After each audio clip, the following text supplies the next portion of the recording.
को नमस्कार। महामना सभागार मालवीय मूल्य अनुशीलन केंद्र में हैं हम।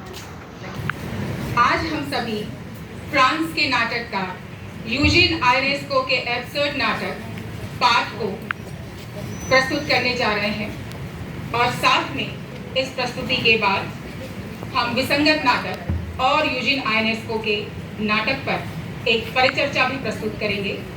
तो आप सभी से निवेदन है कि नाटक की प्रस्तुति के बाद परिचर्चा में भी अपनी उपस्थिति बनाए रखें।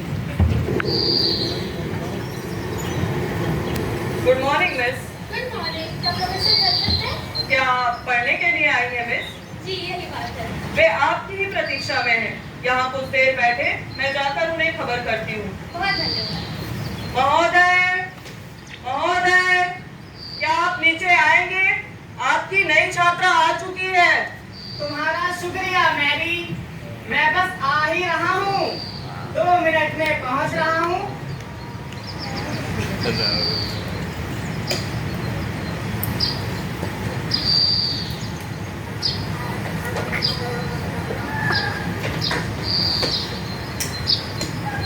Good morning, good morning. क्या तुम हो? वाकई क्या तुम मेरे एक नई छात्रा हो? हाँ सर, देखिए मैं एकदम समय पर आई हूँ। मैं जरा भी विलम्ब नहीं करना चाहती। बहुत बढ़िया, बहुत बढ़िया। लेकिन तुम्हें इतना जल्दबाजी करने की कोई जरूरत नहीं थी। मैं वाकई नहीं समझ पा रहा कि इतना इंतजार करवाने के लिए तुमसे कैसे क्षमा याचना करूं। मैं कुछ काम निपटा ही रहा था, तुम समझ रही हो ना? कुछ काम यूं ही। अच्छा ये बताओ, तुम्हें यहाँ आने में कोई दिक्कत पेश आई? बिल्कुल नहीं सर, मैंने रास्ता पूछ लिया था। तो सर यहाँ पर तो हमेशा से आपको जानता है। हाँ, लगभग 30 वर्षों से मैं इस शहर का बाशिंदा हूँ। लेकिन तुम्हें आगे नहीं लगती? तुम्हें ये शहर कैसा लगता है? ओह सर, बेहद खूबसूरत शहर है ये। एकदम दिल करे। प्यारी गलियाँ, चौराहे, लड़कियों का छात्रावास, एक सुंदर पार्क और तो और सर एक पादरी भी है यहाँ। एकदम सटीक अवलोकन, बहुत बढ़िया मिस। लेकिन क्या तुम जानती हो, मैं जल्द ही कहीं और बसना चाहूँगा। मिसाल के तौर पर बोर्डो या कम से कम पेरिस जैसी कोई जगह। बोर्डो? आप बोर्डो को जानते हैं सर? पक्के तौर पर तो नहीं बता सकता, मैं वाकई नहीं जानता। लेकिन आप पेरिस को जानते हैं। जस्ट लाइक बोर्डो। वैसे तो पेरिस को नहीं जानता, लेकिन तुम मेरी मदद करो इसमें और मुझे बता सको कि पेरिस किस देश का मुख्य शहर है? पेरिस? हाँ बताओ बताओ। Paris Paris Paris. हाँ, पेरिस फ्रांस का मुख्य शहर है सर। वाकई? हाँ, लेकिन हाँ, बेहद दुरुस्त जवाब मिस। मैं तुम्हें मुबारकबाद पेश करता हूँ। गोया अपने देश का भूगोल तुम्हारी उंगलियों पर है। तुम्हारे तमाम नहीं सर, ये सब इतना भी आसान नहीं है। माफ करना मिस, मुझे माफ करना, लेकिन ये सब धीरे धीरे होगा ही। तुम देखोगी कि ये भी होगा, वो भी होगा, धीरे धीरे वो सब होगा। ये वाकई इतना बुरा नहीं है मिस। ये मौसम कितना खुशनुमा है। वाकई या शायद नहीं है, लेकिन वाकई उतना बुरा नहीं है। शायद हवा नहीं चल रही, बर्फबारी नहीं हो रही। पर गर्मी के मौसम में बर्फ, ये तो हैरत अंगेज बात होगी सर। मिस मुझे माफ करना, लेकिन तुम सीख जाओगी। हमें हर चीज के लिए तैयार रहना चाहिए। हाँ वो तो जाहिर है। मिस, हमारी इस दुनिया में हम किसी भी चीज को यकीनी तौर पर नहीं मान सकते। हाँ, चारों के मौसम में बर्फ गिरती है। 4 मौसमों में एक मौसम इसका भी हुआ करता है। बाकी के 3 मौसम है। हाँ बताओ बताओ बताओ। बाकी के 3 मौसम, हाँ हाँ, ग्रीष्म और वर्षा। वर्षा सर, वर्षा।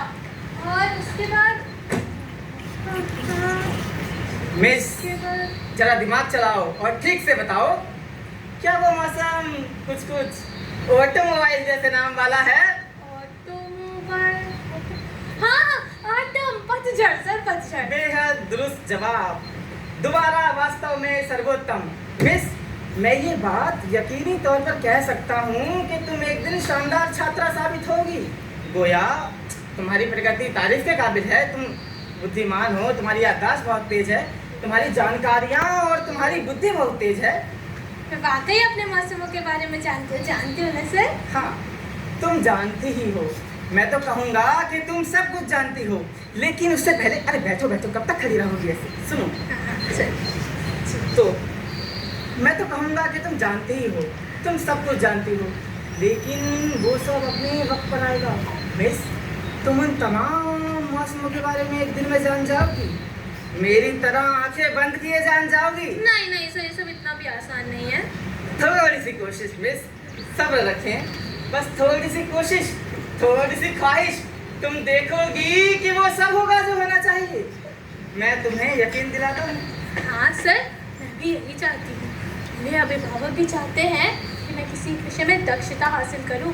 तो मानते हैं कि जो हम मेहनत से थोड़ा बहुत सांस्कृतिक ज्ञान प्राप्त करते हैं ना, वो हमें कहीं बहुत दूर नहीं ले जाता। सांस्कृतिक ज्ञान, तुम्हारी बात तो मुझे ठीक लगती है। तुम्हारे माता पिता एकदम ठीक ही कहते हैं, लेकिन सांस्कृतिक बोध और सांस्कृतिक ज्ञान में मैं क्या कहने वाला था, लेकिन जो भी है ऐसे सांस्कृतिक बोध का ज्ञान होना बहुत जरूरी है। हमारे माता पिता ठीक ही कहते हैं, तुम्हें अपनी पढ़ाई जारी रखनी ही चाहिए।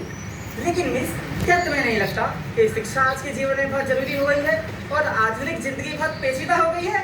हाँ सर, पेचीदा और मुश्किल भरी। सर, मैं बहुत खुशनसीब हूँ, मेरे अभिभावक गरीब नहीं, वे मेरी हर मदद करेंगे। मैं उच्च से ऊंचा पायदान हासिल करूँगी। बेशक मिस, तुम करोगी ही। हाँ, जरा देखो ये मौसम कितना खुशनुमा है। क्यों ना हम बाहर चलकर अपना पाठ याद करें? हाँ सर, 1 मिनट सर। तो मिस, हम पाठ अपना शुरू करने से पहले कुछ बिंदुओं पर जरूर विचार करेंगे। जैसे षटकोण में 6 कोण होते हैं, तुम्हें पता ही है, और अष्टभुजाओं में 8 भुजाओं का ज्ञान होना बहुत जरूरी है। लेकिन वो सारी चीजें अपने आप आ रहेंगी। देखो मौसम समझ नहीं आ रहा,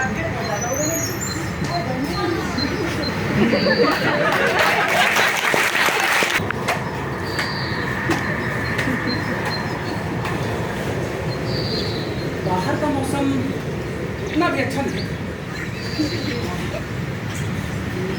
बात बताओ, तुम किसी इंटरव्यू के लिए अप्लाई करना चाहो? हाँ सर, जितनी जल्दी हो सके मैं डॉक्टरेट करना चाहती हूँ, यही कोई 3 हफ्तों में ही। तुम मेरे कुछ प्रश्नों का जवाब दो। तुम्हारे पास तुम्हारे स्कूल छोड़ने विषय प्रमाण पत्र तो होगा ही। स्कूल छोड़ने विषय प्रमाण पत्र? हाँ सर, कला और विज्ञान विषयों के लिए। कला और विज्ञान, लेकिन अपनी उम्र के हिसाब से तुम काफी विकसित नजर आते हो। अब खैर, तुम किस विषय में डॉक्टरेट हासिल करना चाहती हो मिस? भौतिक विज्ञान या साधारण दर्शनशास्त्र? सर, मेरे पेरेंट्स तो चाहते हैं कि मैं तमाम विषयों में डॉक्टरेट हासिल करूं। लेकिन सर, क्या आपको लगता है कि मैं इतने कम वक्त में ये सब कर सकती हूँ? तमाम विषयों में डॉक्टरेट, तमाम विषयों में डॉक्टरेट। तुम बेहद साहसी हो मिस। मैं दिल की गहराइयों से तुम्हारा अभिनंदन करना चाहता हूँ। यार, हम लोग देखते हैं और जो कुछ भी बन पड़ेगा और तुम्हारे लिए अच्छा करने का ही प्रयास करेंगे। जो चीज़ मायने रखती है कि तुम बेहद ज्ञान संपन्न और बेहद जवान। अब खोने के लिए हमारे पास वक्त नहीं है और तुम्हारी इजाजत तो हम लोग शुरू करते हैं। हाँ बेशक सर, मैं तो किताब शुरू करने के लिए। ठीक है, तो मैं चाहूँगा कि तुम उस कुर्सी पर बैठ जाओ और मैं तुम्हारे बगल में बैठ जाऊँ। सर, लेकिन क्या शुरू करें? ठीक है, आइए मिस। शुक्रिया सर।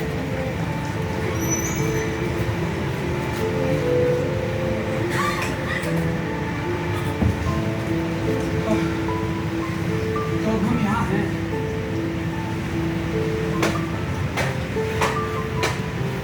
तुम अपनी नोटबुक तो अपने साथ लाई ही होगी। हाँ सर, मैं आपके लिए तैयार हूँ। बढ़िया, हम बेहतर है। तो अब हम लोग शुरू करें? हाँ सर, मैं आपके लिए एकदम तैयार हूँ। मेरे लिए तैयार हो? तुम मेरे लिए तैयार हो? अरे तो मैं हूँ मिस जो तुम्हारे लिए तैयार हूँ। मैं तुम्हारी खिदमत में हूँ मिस। खैर, अब हम मेरा मतलब है मैं शुरुआत में तुम्हारी एक छोटी सी परीक्षा लेना चाहूँगा। जो कि तुम्हारे अब तक हासिल किए गए ज्ञान पर केंद्रित होगा। तो इससे हम इस बात का अंदाजा लगा सकेंगे कि हमें किस दिशा में आगे बढ़ना चाहिए। हाँ सर। तो बेहतर होगा कि तुम मुझे बताओ कि बहुवचन के बारे में तुम क्या जानती हो।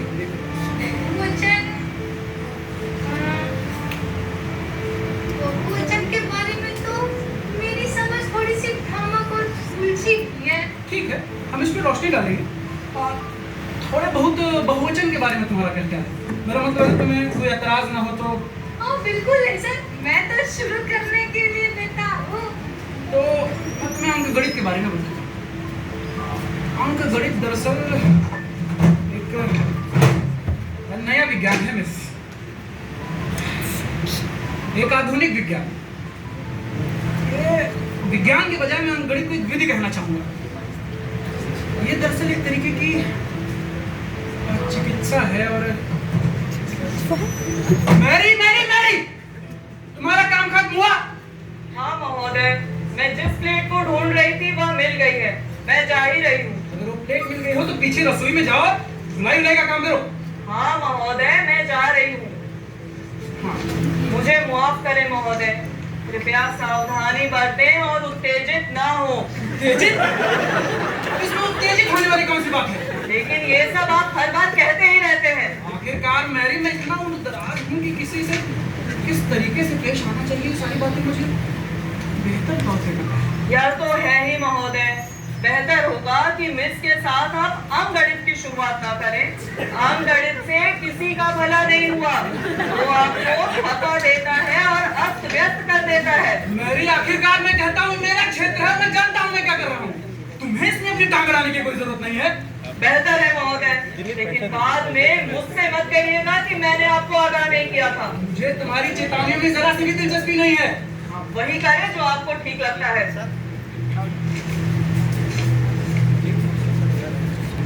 हाँ, तो इस फूहड़ बड़ावट के लिए मैं माफी चाहता हूँ। मेरी नौकरानी है मेरी, मेरे लिए जरा सी फिक्रमंद रहती है, सोचती है कहीं मैं अपने आप को थका न दूं। सर कोई बात नहीं। इससे पता चलता है वो आपके प्रति समर्पित है, आपको बेहद पसंद करती है। और आजकल अच्छी बाइयां मिलना भी खासा मुश्किल है। हाँ, लेकिन मेरे साथ बहुत ज्यादती कर देती है। इतना घबराना एक हर बात होती है। खैर, तो अब हम अपने अंक गणित की भेड़ों की तरफ चलते हैं। मैं आपके पीछे हूँ सर। अरे मैं तो देख रहा हूँ तुम मेरे सामने ही बैठी हो। सर आप भी।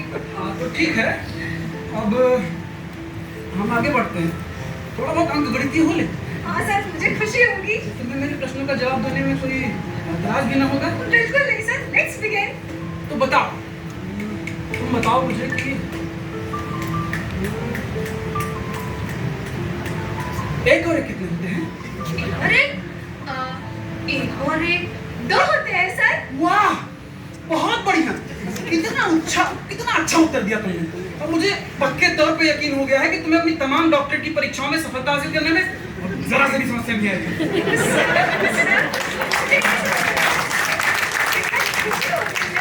खास तौर पर आपसे। ठीक है, खुशियों का और मौका लो और मुझे बताओ कि 2 और 1 कितने होते हैं? 2 और 1 3 3 और 1 4 4 और 1 5 5 और 1 6 और 1 7 और 1 8 7 और 1 अभी आगे हुए सर। 7 और 1 फिर से 8। बहुत बढ़िया। वाह वाह वाह वाह वाह वाह। 7 और 1 चौथी बार भी आते रहे, किसी बार ना भी हो जाते हैं। बहुत बढ़िया। जोड़ने के मामले में तो तुम अव्वल हो मिस। जोड़ने के पार्ट में आगे बढ़ने का कोई मतलब ही नहीं नजर आता है। अब अगर तुम थक ना गई हो, तुम्हें कोई एतराज ना हो, तो तुम मुझे बताओ मिस, घटाने का पार्ट देखते हैं। हाँ सर, हाँ सर। तुम बताओगी कि 4 और 3 कितने? नहीं, 4 में से 3 घटाएं तो कौन सी संख्या प्राप्त होगी? 4 में से 3 घटाने पे 4 में से 3 घटा दो। हाँ, यही प्रश्न है। और 4 में से 3 घटाने पर कौन सी संख्या प्राप्त होती है? सर, वो संख्या 7 होगी। तुम घाल मेल कर रही हो। 4 और 3 का घटाना 7 नहीं होता, बल्कि 4 और 3 का योग 7 होता है। मैंने तुमसे प्रश्न किया है कि 4 में से 3 घटाने पर कौन सी संख्या प्राप्त होगी? ध्यान से सोचो और उत्तर दो। जबकि प्रश्न घटाने का है, जोड़ने का नहीं। हाँ सर, मैं देख रही हूँ।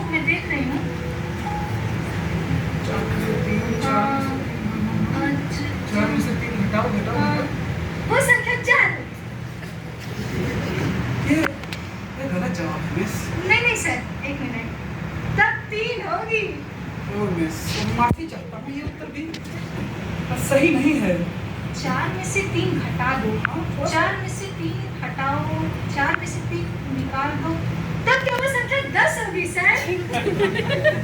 मिस, तुम्हें महज अंदाजे से काम नहीं चलाना चाहिए। तुम्हें पक्के तौर पे जानना चाहिए कि 4 में से 3 घटाने पर कौन सी संख्या प्राप्त होती है। चलो ठीक है, इसका उत्तर मिलके साथ में ढूंढने का प्रयास करते हैं। तुम्हें संख्याओं को गिनना तो आता ही होगा। हाँ सर, 1 2 उसके बाद 3। ठीक है, तुम कौन सी संख्या तक गिन सकती हो? मैं तो आखिरी संख्या तक गिन सकती हूँ सर। आखिरी संख्या तक? ये तो नामुमकिन है। हाँ, फिर मैं 16 तक गिन सकती हूँ। हाँ ठीक है, वैसे भी इंसान को अपनी सीमाओं का तो पता होना ही चाहिए। खैर, तुम गिनना शुरू करो। 1 2 उसके बाद 3 4 5। वही रुको। कौन सी संख्या बड़ी है, 3 या 4? 3 या 4 कौन सी बड़ी है? 3 या 4 में बड़ी, लेकिन किस लिहाज से सर? कुछ संख्याएं में दूसरी संख्याओं के मुकाबले बड़ी हुआ करती हैं, और जो बड़ी संख्याएं होती हैं उनमें छोटी संख्याओं के मुकाबले ज्यादा इकाइयां होती हैं। फिर छोटी संख्याओं में सर? छोटी संख्याओं में छोटी इकाइयां होती हैं। कई बार होता ऐसा है कि छोटी संख्याओं में बड़ी संख्याओं के मुकाबले ज्यादा इकाइयां होती हैं। वो थोड़े कंफ्यूज हो जाते हैं, लेकिन इस सिचुएशन में वो इकाइयां एक जैसी नहीं होती। इस दृष्टि से छोटी संख्या बड़ी संख्या से भी बड़ी हो सकती है। हाँ, हो तो सकती है, लेकिन हम उसमें नहीं जाएंगे, हमें बहुत दूर तक ले जाएगा। मैं तुम्हें बस इस बात का एहसास दिलवाना चाहता हूँ, इसकी संख्याओं से परे भी कोई चीज हुआ करती है। वहाँ जोड़े होते हैं, आकार होते हैं, ढेरियां होती हैं और समूह होते हैं। फॉर एग्जाम्पल नर और मादा, गोभी के फूल, बत्तख है, बादशाह वगैरह वगैरह।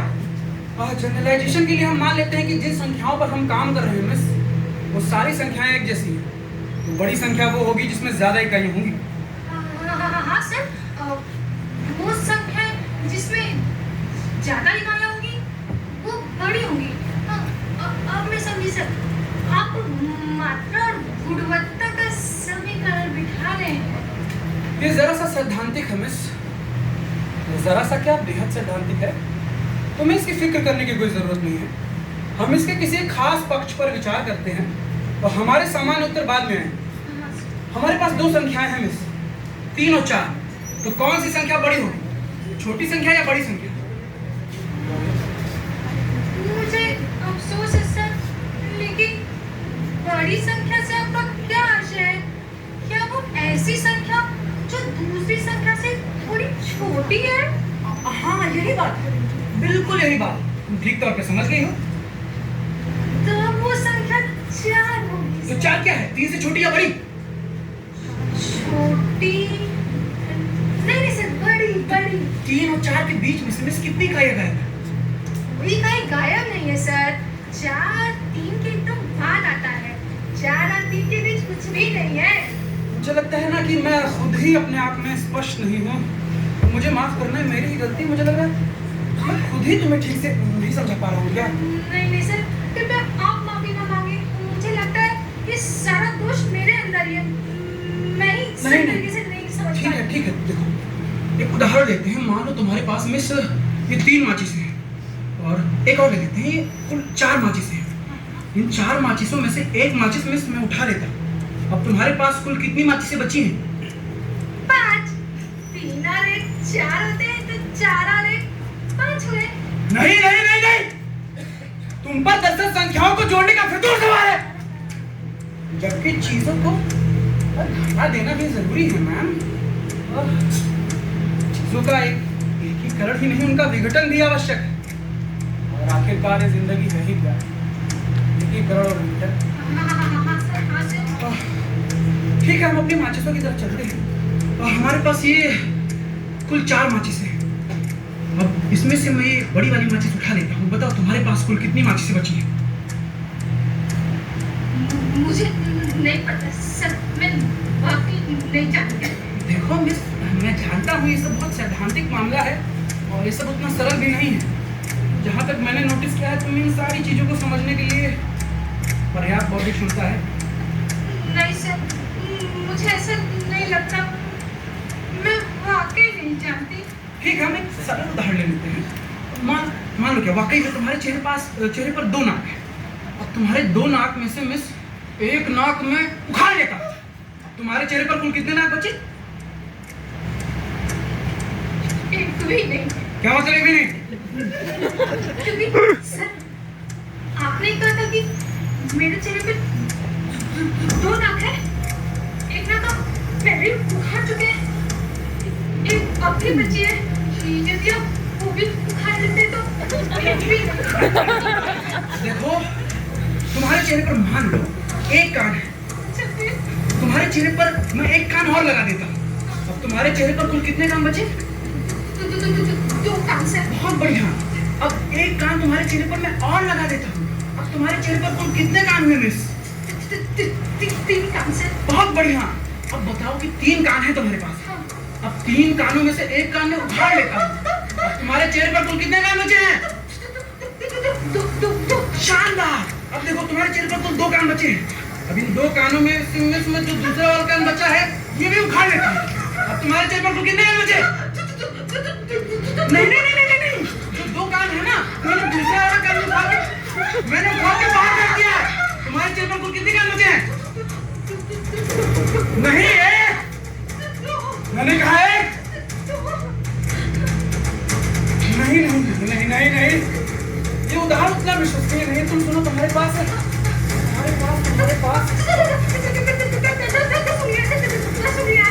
तुम यही चाहती हो तो यही सही। तुम्हारे पास ये 10 उंगलियां हैं। 10 उंगलियों में से 5 उंगलियां मैं ले लेता हूँ। अब तुम्हारे पास कुल कितनी उंगलियां बची हैं? 10 उंगलियां सर, 10 उंगलियां। 10 उंगलियां कैसे बची है तुम्हारे पास? क्योंकि सर, आपने कहा कि मेरे पास 10 उंगलियां हैं। तत्काल मैंने ये भी तो कहा है मिस, क्या हुए 5 हैं। लेकिन सर, मेरे पास तो 5 नहीं, 10 उंगलियां हैं।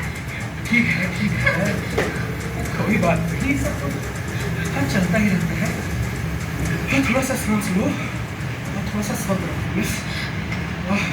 अब हम संख्याओं को घटाने के मकसद से 1 से 5 तक पहुँचेंगे। तो थोड़ा सा सब्र रखो, तुम देखोगे कि समझने में तुम्हारी मदद करें। ठीक हो ना तुम?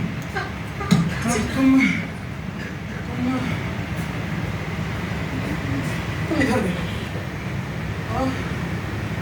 1 2 3 4 5, जो 5 आकृतियां हैं ना, उनसे 5 लकड़ियां हैं। तुम ध्यान से देख रहे हो ना? हाँ सर। 1 2 3 4 5, जो 5 लकड़ियां हैं ना मिस, ये 5 लकड़ियां, प्रत्येक लकड़ी एक इकाई। दोहराओ जो मैंने कहा। एक इकाई मिस, दोहराओ जो मैंने कहा। और 1 2 3 4 5, जो लकड़ियां हैं, आकृतियां हैं, सारे संख्याओं के तत्व हैं मिस। हाँ सर। तो इकाइयाँ, संख्या, जो लकड़ियाँ, गिनतियाँ। और किसी एक खास बिंदु पर एक दूसरे को काटते हैं, और जिस बिंदु पे काटते हैं ना, यहीं पे समूचा अंकगणित समाप्त हो जाता है। हाँ सर, बहुत बड़े से शुक्रिया सर, बहुत बड़े से देखो शुक्रिया। मिस, चीजें इसी तरीके से हुआ करती हैं। अब तुम्हें उसको अपने भीतर के गणितीय बोध से समझना होगा, जो कि तुम्हारे अंदर हो भी सकता है या नहीं भी हो सकता है।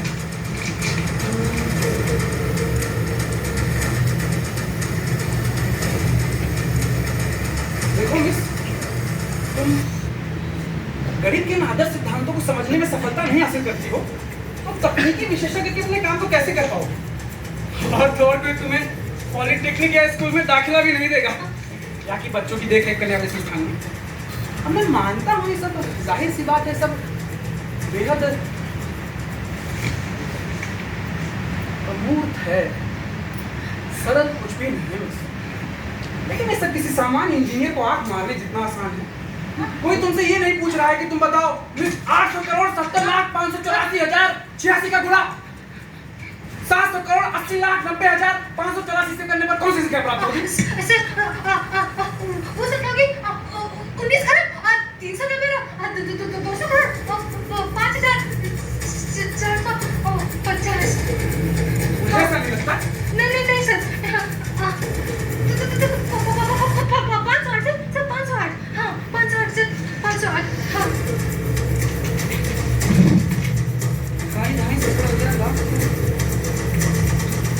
और खुदा की कसम तुम्हारा जवाब तो एकदम सही कैसे है? क्योंकि मैं ताकि करके मेरी सुनती तो मैंने ये सारे सबको बोला तो ऊपरी की तरह रन जाने हैं। लेकिन गुणनफल तो इनफाइनाइट हुआ करते हैं। हाँ सर लेकिन मैं सब रट सकती हूँ सर मैं सब रट सकती हूँ। ये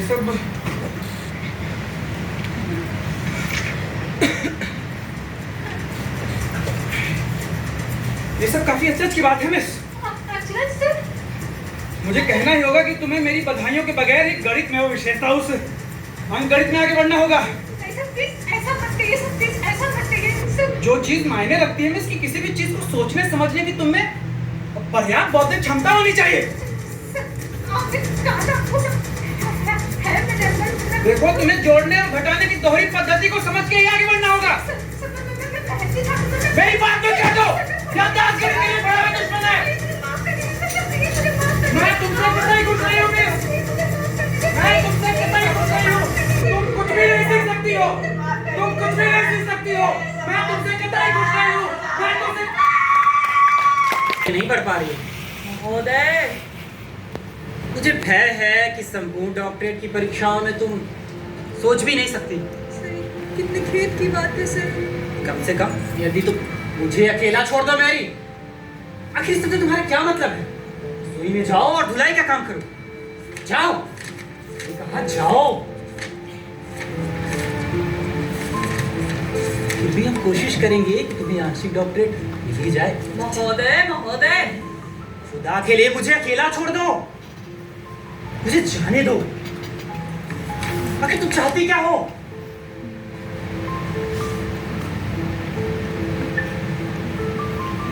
मुझे लगता है कि यदि तुम आंशिक डॉक्टरेट के लिए ख्वाहिशमंद हो तो हम शुरू कर सकते हैं। ठीक है सर ठीक है आंशिक